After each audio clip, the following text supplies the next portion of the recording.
No risk it, no biscuit.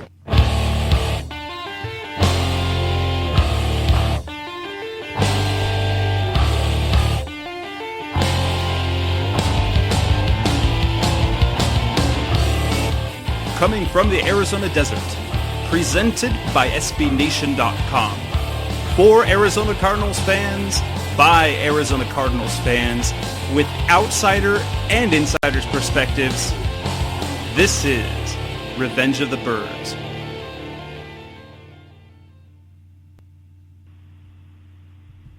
Hello, Arizona Cardinals fans. This is Revenge of the Birds Radio. I'm your host, Jess Root, and we have a bit of a treat for you tonight, recording on a Tuesday night. Instead of our normal co-host, Seth Cox, who is out on some personal /school/work business, we actually have, instead of just holding off on no show until next week, where we're going to talk free agency and preview the Arizona Cardinals and moving forward with free agency, I have one of the newest members of the Arizona Cardinals on the line at a position that the Cardinals you Cardinals fans will be interested in watching the position battles or what happens between now and the season because of the state of flux currently at the center position. So I've got on the line, recently signed to a future contract for 2016, center Valerian Ume Ezeoke. How are you doing tonight, Valerian? I'm doing pretty good. How about yourself? I'm doing great. I'm thrilled to have you on the show. Interesting is, I got back from work one day and I ended up seeing a message from you saying, "Hey, I see what you do and I'd love to have you, love to have a write-up done." I said, "Absolutely." So how'd you run across the site for us over at Revenge of the Birds?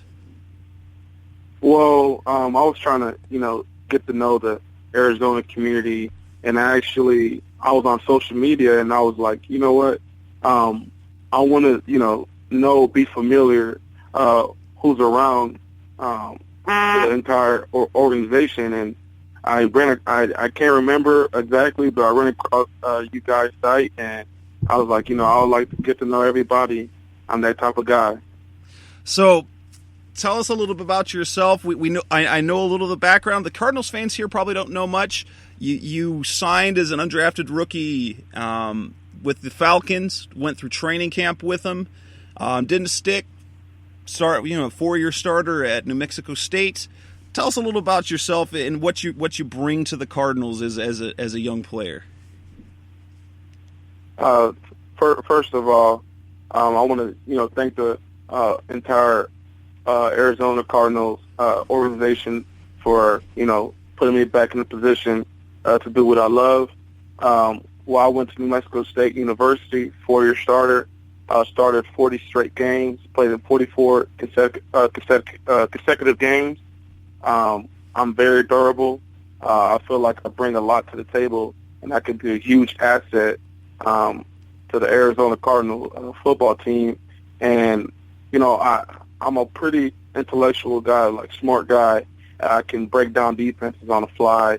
I have pretty good leverage. I can run blocking is one of my expertise. I love the run block. If you look at the Pro Football Focus, I was one of the top centers last year. I only allowed, according to them, 3 QB disruptions. So I feel like I can play at this level and that I can be a huge asset to the team, and I'm just ready to go. Well, we're thrilled that you're signed with the Cardinals. Now, the question I have for you right now is, why Arizona? What brought you to the team here? Was there a connection on the coaching staff? Was it the team that reached out to you, your agent, knowing the situation here? How did you land here this offseason? Well, I was talking to them throughout the season, so I know they had interest in me. And finally, they actually called my agent, told them that they wanted to fly me out, to sign me. And, like I told you before, I went through some protocols and all that. And, it's a great organization. It's a high-class organization. and I'm excited to be a part of them. And so they've had contact with you throughout the year. One of those things the Cardinals kind of do is they look forward to the next season. Now, when you went undrafted last year and you signed with the Falcons pretty quickly, were the Cardinals in the mix at that time? Had they reached out to you during the pre-draft process, during the scouting, or even after the draft as a possible signing? Did they reach out to you then, or was that after the fact, after you had some tape in the preseason? After the fact, they did not reach. I did not have contact with them during the NFL draft. I had a couple other teams, and I chose the Atlanta Falcons because I thought, me and my agent thought it would be, a good place to go. So I did not until after the preseason with the Atlanta Falcons. So tell us about the experience going through the draft. I was reading through some old, because I follow a ton of what the Cardinals do with the draft, but overall from top to bottom is, unless you do this all the time, and I know some guys that know the prospects in and out.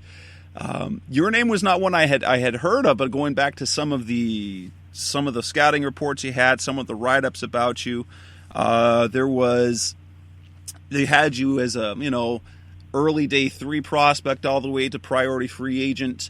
What was the expectation that you had going into draft day? Did you think you might get drafted? Was it just a hope? What was that whole experience for you as draft day rolled around a year ago? It was a great experience. I did hear from different teams that I was a late projection in the draft, so I was expecting to get drafted, but I honestly just wanted a chance, to, go out there and make a name for myself, if that was getting drafted or if that was signing as an undrafted free agent. I wanted to make my name heard, and I got the chance. So, I was expecting to get drafted, but unfortunately I wasn't, but still I'm very grateful for receiving that chance. And one of the interesting things with the draft, I'm sorry about that, and one of the interesting things of the draft is in some ways, if going undrafted, aside from the uphill battle where the team, it's invested a pick in you, and there's some amount of guaranteed money that comes with that, is if you don't get drafted, you control to some extent your destiny a little bit more. If you're drafted to that team. And so you said you had a couple of teams. Was there much discussion leading into that? Did you kind of know heading into kind of towards the end of the last round that you knew where you wanted to land, or did you have to give it a little bit of time to decide before signing with Atlanta? Well, with the Cardinals, after I got released, before draft day, the draft weekend, I had the most contact by the Atlanta Falcons. I was talking to them all the time. They were, sending a lot of interest into me, and I felt like, if that was possibly one of the teams I was probably gonna, go to. And when literally they called me as soon as they said the last pick of the NFL draft, they called me and they said, "Hey, we would love to have you at the Atlanta Falcons." And I thought it was a no-brainer just because, they showed a lot of interest during the time. And me and my agent made the decision that would be the best place.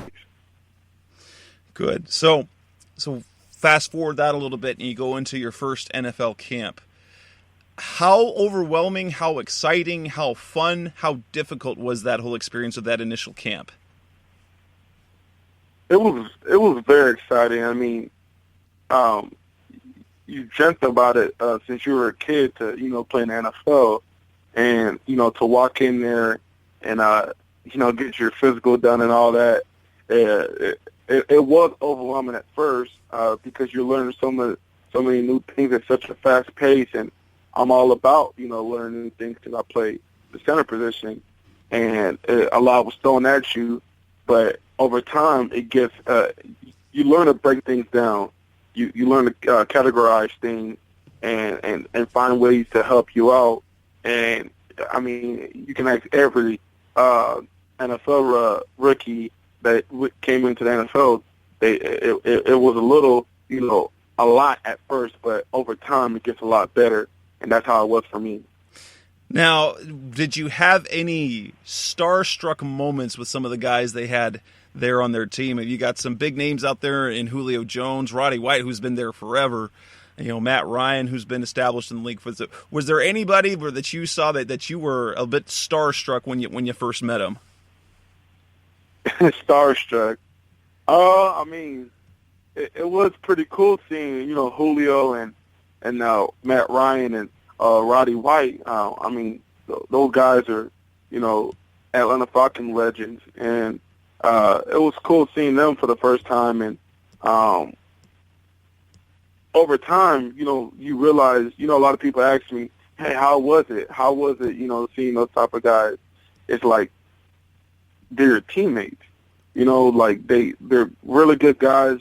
No matter what, if you were a free agent or if you were the first pick, they're all of them always said hi. All of them always, converse with you when you're around. So it was a good, smooth transition.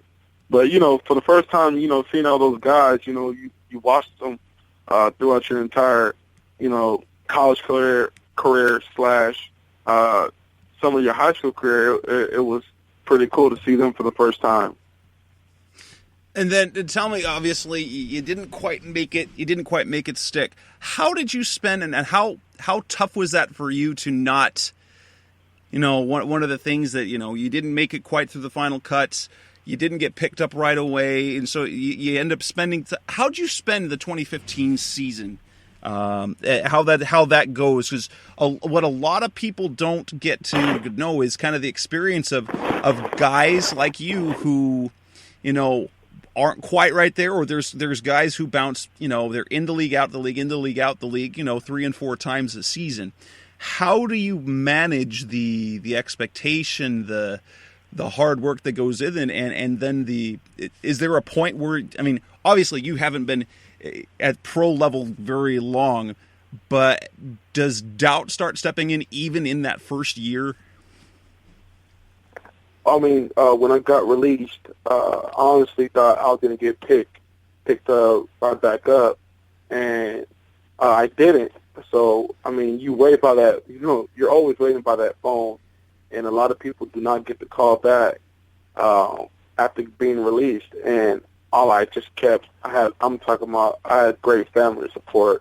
My mom, my dad, my brothers, they told me, to stay focused. And every single day I'll go work out. I didn't feel sorry for myself because I've had, adversity throughout my life. So I try to handle it in the same way. I feel like, if I did what I had to do, and just keep working out, keep my faith strong, that something will happen. And like I said, I wake up every day, go work out, continue my craft, kept being the same person I was, and the Arizona Cardinals called me, and that just shows that if you believe in yourself, if you believe in your talent, if you believe that you're able to play at such a high level, things will always happen. And what a lot of people do, sometimes do, is doubt themselves, so they stop working. They stop working out. They're like, what's the point? Because waiting by that phone sucks. I'm not gonna lie to you. And like I said, some people never receive that call. So some people wait over a year or two waiting by the phone, and never get that call. And I was fortunate enough to get that call, and that's why I feel like I'm gonna be the best I can be once I get with the Arizona Cardinals. I'm excited. And also my agent, he was really good for me. His name is George Bass. He was really good for me. He kept my head on right. He kept telling me, hey, things are going to work out, things are going to happen. And, like I said, I had great family support.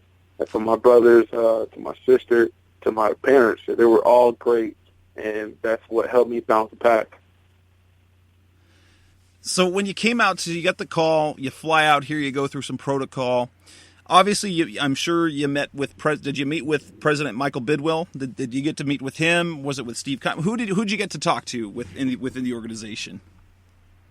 Some of the scouts. I talked to Coach Goodwin. I didn't get to meet Coach Arians, not yet.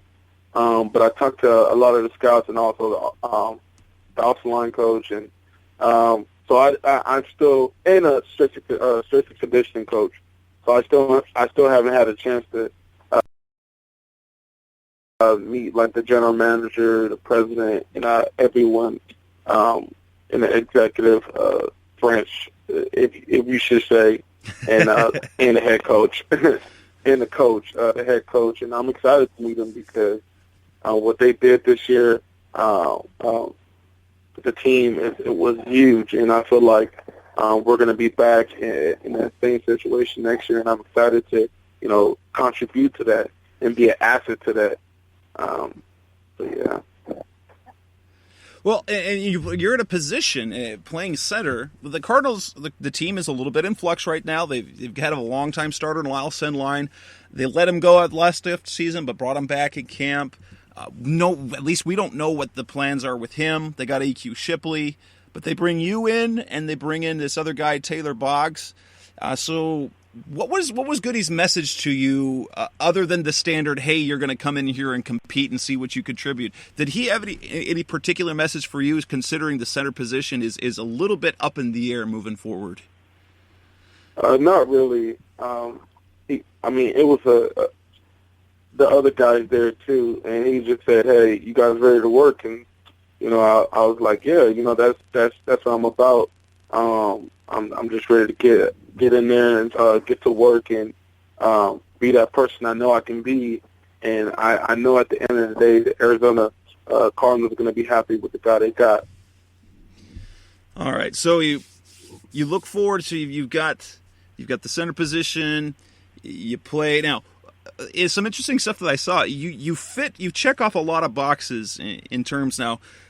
The Cardinals like to bring in guys, super high character guys, and I know that I've read some things that you've gotten really high endorsements in terms of a leader. You were a team captain at New Mexico State, were you not? Yes, sir. Was that multiple years? Your senior year, or? Well, my senior year is when they actually, because the years before they'll just pick each game, but my senior year they picked 3 solidified captains, and I was one of them. And actually, they call me the governor up there. I did read about that. What gave you the name the governor there?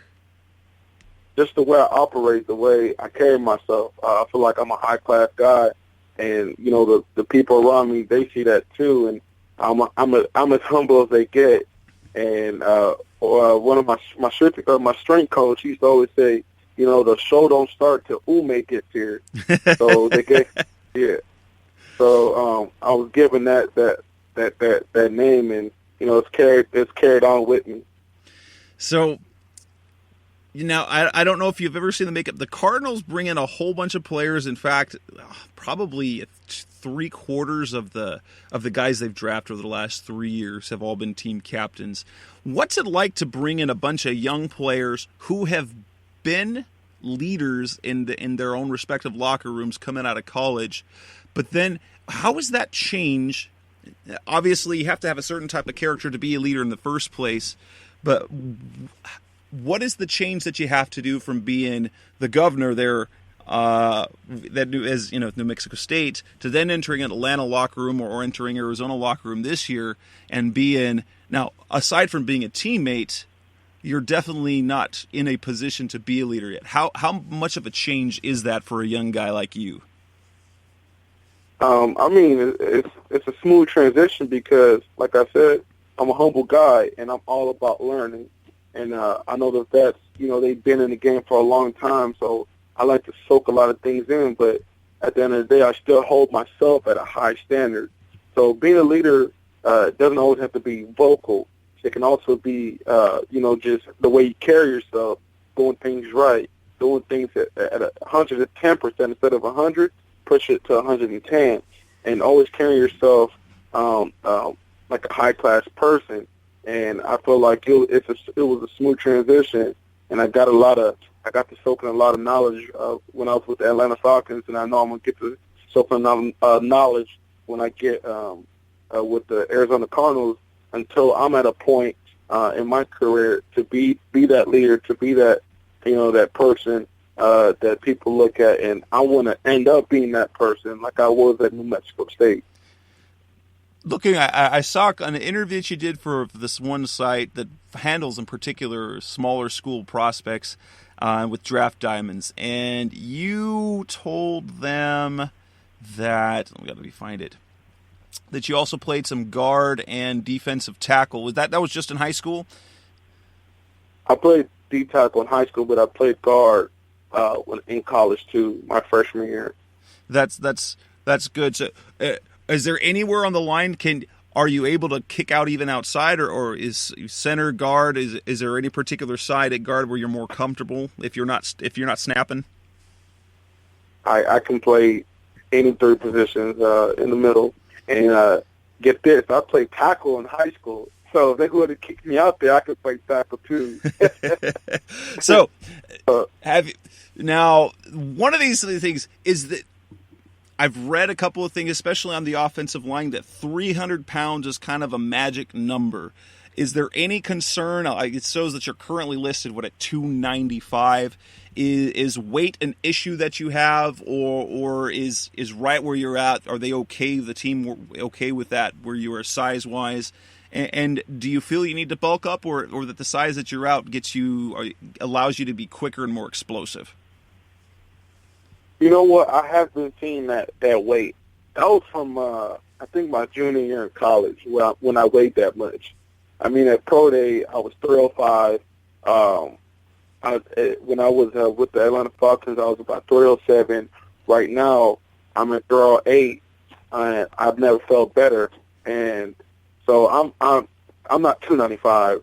I'm actually 208 pounds right now, and I feel like I said, my body feels good, and I'm ready to go. If you were to compare yourself to a type of player you'd like to be, or a guy that you model after, who is that in the NFL these days? I would say Jason Kelce, the center for the Philadelphia Eagles. The way he plays it just resembles the way I like to play. He's great in run. He's a good pass blocker. And especially in zone, he can make any type of reach, and I feel like my game resembles him. And I want to get to the point where I can be a Pro Bowl center. That's my mindset, that I can be a Pro Bowl center. That I'm looked upon as a guy for the Arizona Cardinals, and so I would say Jason Kelce for the Philadelphia Eagles. So tell me this. Well, moving a little bit less on the less serious side. What's one of the funniest things that you've seen on a football field or in a locker room on the lighter side of things? Funniest thing. I'm trying to think. I mean, the funniest thing that just popped in my mind is just whenever the wide receivers and the wide receivers, the skill guys, they love dancing, and those are the funniest moments. Just seeing guys, just enjoy the time in the locker room and dance and have fun, and it's just a good atmosphere. So some of the funniest times is when I get out there sometime and throw a little some moves and dance. How do you grade your moves? Where do you think you compare to some of the guys? Because I hear there are a couple of pretty good dancers in that Cardinals locker room. One, if you haven't met him yet, Tony Jefferson, safety. I hear that he's got the moves of the locker room. Are you gonna get into the dance offs with some of the linemen? Or are you gonna try and get in with some of those guys that like to be in the middle of that? I'll let them have it. I've retired. They said I retired as one of the best, so I give myself an A+. But they push me. I'm gonna have to get out there and show them a little something. All right. Anything in particular in terms of things that you do differently than other players in a locker room, or is there going to be what makes you, when Ume gets to the locker room in Arizona, what makes you different than the other guys around you?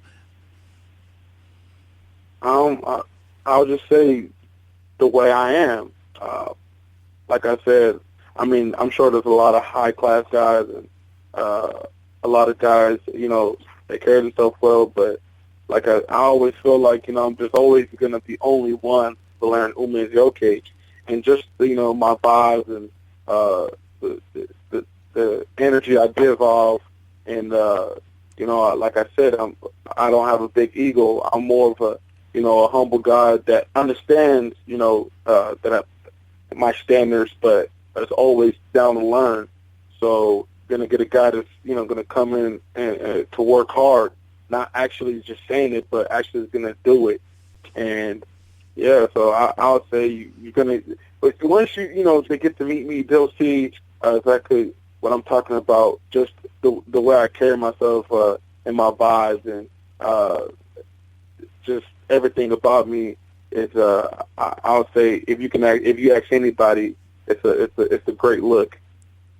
In that locker room, you're going to be seeing some pretty big guys: Mike Upati, Jared Valdiers, and Calais Campbell, some giants of men. And you're going to get to go against, at least early on, if the depth chart comes out early, you're going to see big guys like Xavier Williams, Rodney Gunter, who kind of flashed, a small school guy from Delaware State.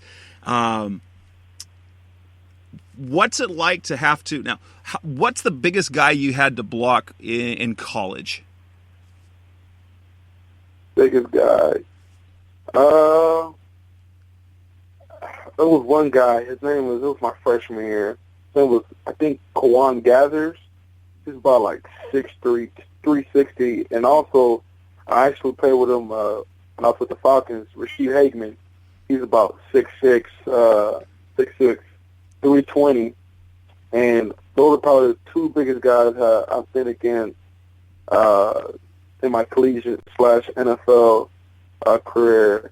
And I held my own against both of them. So it doesn't matter how big they are, how strong they are. It's still football. You still got to get out there. You've been doing your whole life, so get out there. And I've seen the biggest of the biggest, and just believe in your talent and believe in yourself. And I don't really look aside, honestly, because you can see the smallest guy compete against the biggest guys and hold their own. And that's my mindset. No matter how big they are, no matter how strong they are, they still got to get through me, And so, yeah. Well, good, because you're going to be facing also Calais Campbell. Every once in a while, he'll line up there right over the center, 6'8", 300 pounds, long arms. That if you get the chance to do that, if you can hold your own against him, then you got something. He's been the Pro Bowl the last couple of years. So we're excited to see what you can do. The center position is really intriguing. Fans are wanting to see someone kind of take over as a future, as good as Lyle has been. A lot of guys want to see some youth, and the fact that you're in camp this year, along with this other kid Boggs and AQ Shipley, is going to be exciting, and I'm sure you're going to be on some people's radar. I can say thank you so much for coming on. Is there anything else you'd like Cardinals fans to know about you before we let you go? I just want them, to know they're getting a high-class guy that's going to contribute and be an asset to the team. And I do want to be the future for the Arizona Cardinals.